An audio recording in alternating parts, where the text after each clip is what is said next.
Halo teman-teman, jumpa lagi di channel saya. Aduh ya, mohon maaf nih. Sekarang saya bahas lagi Myers palsu atau MK Shipping palsu ya, yang mencatut nama perusahaan Myers asal Denmark itu dan udah fix scam lah itu. Kenapa saya bahas lagi? Padahal kemarin saya udah bilang, terakhir lah kemarin saya bahas Myers yang palsu itu, yang abal-abal. Karena udah bosen juga kali, udah nggak asik gitu kan kalau udah scam. Tapi teman-teman, Myers abal-abal ini si bandar ponzinya makin kesini makin lucu. Ya tapi biasa sih itu. Ponzi, bandar ponzi kalau di akhir-akhir juga pasti ingin mengeruk duit ya. Ingin nyerok duit dari Baekdung sebanyak-banyaknya sampai detik-detik terakhirnya gitu. Yang ramai itu di TikTok gua ya, banyak yang komen, "Bang, ini gini gini gini gini" gitu kan. Si Myers itu. Nah, setelah gue lihat-lihat kok makin lucu gitu, dan sialnya ternyata teman-teman masih banyak sekali, masih adalah, kalau ada sih sedikit gitu ya, tapi ini banyak katanya. Dengar-dengar informasi dari teman-teman khususnya yang di TikTok tuh, yang di TikTok tuh, banyak sekali backdung yang percaya dengan akunnya dibekukan lalu disuruh deposit lagi, lalu akan lancar.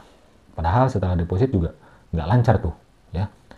Kenapa para backdung itu percaya? Karena ada semacam apa ya? Semacam doktrin dari para bakteri Ponzi, dari para leader Ponzi. Nah, begitulah culasnya leader Ponzi. Mereka tahu si Myers abal-abal ini udah jelas scam. Dari hari Senin juga udah scam, dari sebelum Senin juga udah scam. Bahkan saya sebut dari awal nongol, dari awal muncul aplikasi ini, itu udah scam. Kenapa? Karena mencatut nama perusahaan Myers. Itu kan udah scam, penipuan jatuhnya, gitu kan. Nah, peran leader Ponzi ini sangat bahaya, teman-teman. Udah nyemplungin bebek dungu dari awal, mereka dapat komisi setiap bebek dungu yang gabung. Di akhir-akhir mereka padahal sudah tahu aplikasinya mau scam, mau kabur, gitu ya, mau fix melakukan penipuan terakhir, mereka masih menyuruh para bebek dungu ya untuk deposit. Kenapa? Karena kadang si leader Ponzi itu nyangkut juga di aplikasinya, si saldonya itu, si asetnya itu. Maka si leader Ponzi itu berusaha sebisa mungkin untuk tetap menumbuhkan gitu, tetap berharap si Ponzi ini masih berjalan sampai modalnya balik meskipun nggak untung gitu. Nah, padahal Ponzi itu kan ada bandarnya. Scamnya Ponzi itu tergantung si bandar.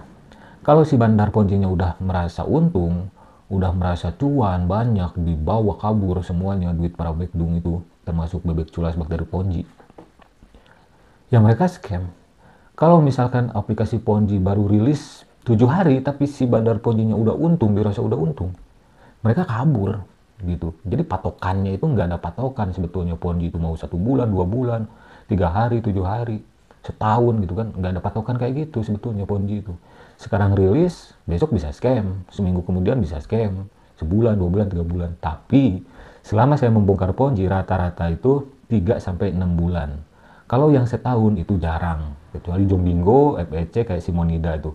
Tergantung banyaknya member yang gabung dan mudah untuk di doktrin untuk depositnya gitu. Nah, yang kayak gitu yang Ponzi yang lama itu ya. Selama-lamanya Ponzi, selama gua bahas bongkar Ponzi kayak gini, setahun kurang lebih paling lama tuh.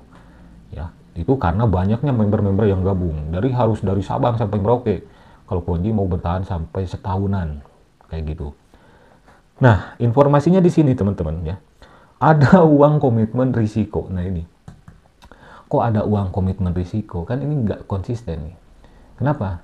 Ponzi di awal menawarkan apa? Keuntungan pasti, profit stabil tiap hari. Kenapa sekarang ada uang komitmen risiko? Bener sih nulis risikonya, risiko bukan risiko gitu ya. Uang komitmen risiko. Risiko apa? Risiko kena scam. Percaya sama gua, lu mau deposit nurutin si leader Ponzi pun atau si bandar Ponzi pun ini, tetap kalau scam ya scam. Justru udah jatuh ketiban tangga loh, gitu kan. Di sini cara buka blokir dan menarik saldo, cukup beri hak istimewa. Hak istimewa atau apa? Hak istimewa backdung gitu. Oke, jumlahnya terbatas, semakin awal akan semakin murah. Waduh, jadi ini di awal 80.000, jadi seakan-akan si bandar Ponzi itu ngasih waktu gitu ya. Kalau mau narik saldo, kudu deposit dulu, dan depositnya dimulai dari 80.000, dan ini bakal naik harganya gitu. Kan itu nggak logis gitu. Kalau Baekdung dikasih kecerdasan dikit aja, mereka pasti ngerti, pasti sadar. Gitu ya, so gimana pun didoktrin, kalau Baekdung punya kecerdasan setetes saja, kecerdasan, pasti mereka paham. Gitu.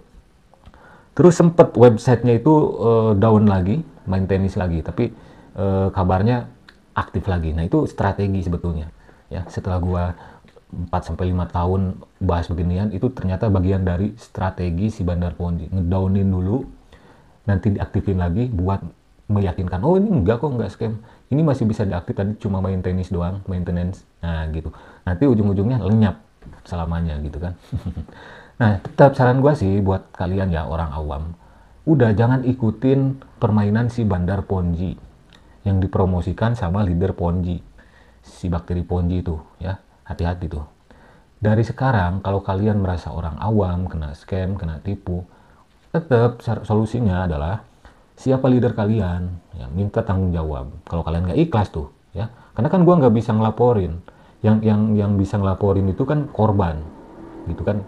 Udah beberapa kali gue bilang, gue itu sifatnya mencegah, bukan mengobati, gitu. Kalau kalian nggak ikhlas, kena scam, ya kalian tuntut minta ganti rugi sama orang yang ngajak kalian pertama kali, dia leader kalian. Tapi kalau kalian mengikhlaskan, ya terserah kalian, gitu. Tapi kalau kebanyakan mengikhlaskan, ya Ponzi bakalan menjamur, bakalan seenak jidatnya lagi si leader-leader Ponzi itu. Jadi merasa aman-aman aja, nggak ada tuntutan, nggak ada yang minta ganti rugi gitu kan. Bisa perdata, bisa pidana juga gitu. Nah jadi itu aja sih informasi sekarang. Sebetulnya banyak ya yang nge-DM gua di Instagram, di TikTok, khususnya TikTok banyak tuh, Instagram juga. Bang bahas lagi nih Myers, ini. Gua tuh sebetulnya udah males, masih banyak yang request yang lainnya gitu, belum gua bahas satu persatu. Ya minggu-minggu ini gue agak sibuk lagi nih, gue takutnya nggak bisa ngonten reguler lagi tiap hari gitu, gue agak sibuk nih minggu-minggu ini gitu ya. Gue lagi schedule-nya apa, ngejadwal dulu gitu ya, sebisa mungkin gue tetap bisa produktif, ngingetin orang tiap hari bahaya investasi bodong, ponzi-ponzi yang baru atau yang udah berjalan beberapa bulan gitu. Jadi itu saja saran saya, jangan sampai kalian mengikuti permainan si Bandar Ponzi ini. Ini udah fix scam. Udah fix scam. Kalau si leader Ponzi ya, mentor kalian, orang yang ngajak kalian tetap ngeyel, ngebet, ya, jermusin kalian, nyuruh depo lagi. Kalian bisa bikin perjanjian. Kalau scam, kalau bisa tertulis tuh. Kalau scam, dituntut tuh. Bahkan bisa 2 kali lipat misal, terserah kalian. Kalau scam itu tergantung perjanjian kalian. Kalau si orang yang ngajak kalian, mentor kalian, leader Ponzi kalian itu tetap ngerayu kalian untuk deposit, untuk mencairkan asetnya. Padahal itu udah dibekukan, udah scam fix scam, itu udah si Bandar Ponzi-nya itu udah seolah-olah apa? Seolah-olah ini ibaratnya apa? Mindahin duit lalu kabur gitu. Nanti pasti si Bandar Ponzi Myers ini, Myers palsu ya, ini pasti bikin lagi nanti. Sindikatnya pasti sama. Feeling gua ini si Myers ini server Kamboja tetap. Ponzi yang marak di Indonesia itu, setelah gue selidiki gitu ya, cari info, ternyata server Kamboja. Nah gitu kan, judi online, Ponzi itu server Kamboja banyak beroperasional di Indonesia, hati-hati tuh. Oke, jadi itu saja solusinya ya. Kalau leader Ponzi kalian tetap ngotot ngerayu kalian untuk deposit, bikin aja hitam di atas putih perjanjian. Kalau scam, rumah lu gue ambil gitu, pakai materai gitu. Yakin kagak mau tuh dia. Oke, makasih teman-teman. Akhirnya Myers abal-abal ini bentar lagi fix nyungsep ya, meskipun websitenya kembang kempis. Mati hidup ya, mati suri itu. Tapi yang jelas udah fix scam Myers abal-abal ini, apalagi Myers yang asli udah tahu bahwa namanya dicatut gitu ya. Kalau kalian yang ngerasa orang awam yang kena tipu sekarang ini di Myers atau di ponzi-ponzi lainnya, gua berharap sih kalian belajar dari kesalahan.